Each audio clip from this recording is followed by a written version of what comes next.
আমি যতটুকু জানি সে বিয়ে করছে, তার একটা সন্তান আছে। তার সন্তান পড়াশোনা করে বাগেরহাট পুরান বাজার গেরিনাট স্কুলে। আসসালামু আলাইকুম, আমি ইমরান বলছি, এনসি ভিশন ইউটিউব চ্যানেলের মালিক।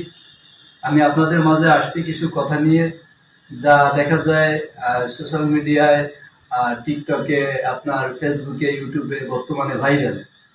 যে টপিকটা নিয়ে, এই টপিক হচ্ছে হলো আপনার দেখা যায় হিরো আলম সোহামণি যে বিষয়টা নিয়ে। সোহামণি একটা জিনিস দাবি করছে যে সে কোনো ইউটিউব চ্যানেলে কাজ করিনি, প্রথম হিরো আলমের সাথে কাজ করতেছে। আমি হিরো আলম ভাইকে বলতে চাই, হিরো আলম ভাই, আপনি যে প্রশ্নগুলো তাকে করছেন, প্রথমত যে প্রশ্নগুলো করছেন যে তার কোনো বিয়ে আছে কিনা, বা সে কোনো মিডিয়ায় কাজ করছে কিনা, বা সে কোনো সম্পর্ক করে কিনা, সে আপনাকে যে উত্তরগুলো দিচ্ছে, প্রথমত বলছে যে কোনো মিডিয়ায় সে কাজ করে নাই। সে আমার মিডিয়ায় কাজ করছে, এনসি ভিশন ইউটিউব চ্যানেলে, আপনি খোঁজখবর নিয়ে দেখতে পারেন। তার মিডিয়া জগতে আমি প্রথম আনছি। দ্বিতীয়ত সে বলছে যে কোনো সম্পর্ক করে না। আচ্ছা, সম্পর্ক সে করে একটা, আমার জানা মতে আমি জানি, এটাও আপনাকে মিথ্যা বলছে। আর 3 নম্বর বিষয়টা হলো যে বলছে আপনাকে যে সে বিয়ে করেনি। আমি যতটুকু জানি সে বিয়ে করছে, তার একটা সন্তান আছে। তার সন্তান পড়াশোনা করে বাগেরহাট পুরান বাজার গেরিনাট স্কুলে।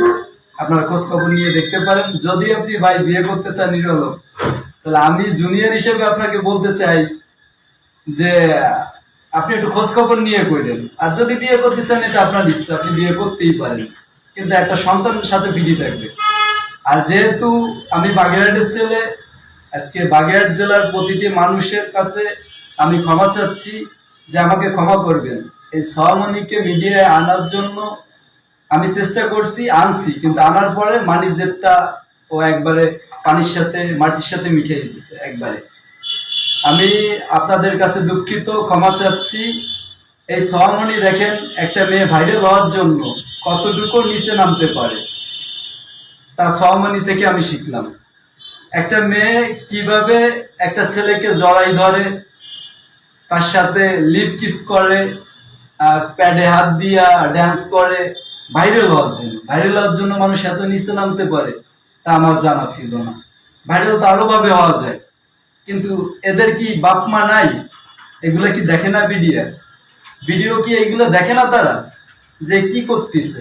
সারা নেট দুনিয়ায় ঢুকলে মানুষের বকাবকি, খারাপ কমেন্ট দেখেন। যেরকম মানবতার ফেরিওয়ালা যে লোক আছে যারা ভিডিও বানায়, যে মোজাহের ভাই দেখা যায় বা জুয়েল ভাই, এরা ভিডিও বানায়, এরাও তাকে নিয়ে ভিডিও বানাইছে। কি ভিডিও করতেছে? আমিও মনে করি যে এটা কি ভিডিও করতেছে। এই মিডিয়া যেরকম দেখা যায়, আপনার সালমান শাহ মারা গেছে আপনার কত 1996 পরে, তারপরে কিছু কার্টিস ঢুকে গেল সিনেমায়, সিনেমাটাই ধ্বংস হয়ে গেল। যেরকম দেখা যায় আলেকজান্ডার, মৌরি, পপি আর পিসি সোহেল যারা বলে, এরা সিনেমাগুলো ধ্বংস করে একবারে শেষের পথে নিয়ে গেল। আর সেখান থেকে দেখা যায় ঘুরে শাকিব খান আসলো। শাকিব খান আসার পরে শাকিব খান সিনেমাটাকে আস্তে আস্তে সুন্দর করে উপরের লেভেলে নিয়ে গেছে, একটা ভালো পজিশনে নিয়ে গেছে। এখন শাকিব খান মেগাস্টার, 26 বছর ধরে সিনেমা জগতে আছে।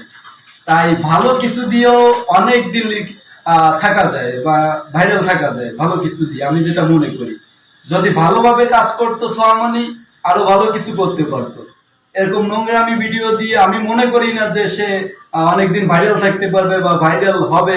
সোহামণি আমার মিডিয়ায় কাজ করতো, ওর সাথে চুক্তিবদ্ধ হওয়ার জন্য আমরা একটা ডকুমেন্টস তৈরি করতেছিলাম। তখন আমাকে বললো, ভাই কিছু টাকা দেন আমাকে, আমি একটু ড্রেস কিনি বা আমার একটু দরকার। আমি তখন বললাম যে আচ্ছা ঠিক আছে, আমি তোমাকে কিছু টাকা দিচ্ছি।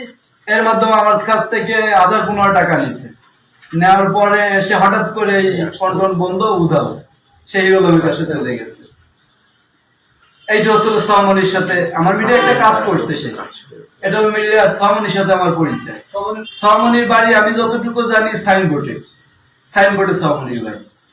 আমার দাবি হচ্ছে হলো যে মিথ্যা কথাগুলো বলতেছে, যে সে অবিবাহিত বা সে কোনো মিডিয়ায় কাজ করেনি, সে এনসিপি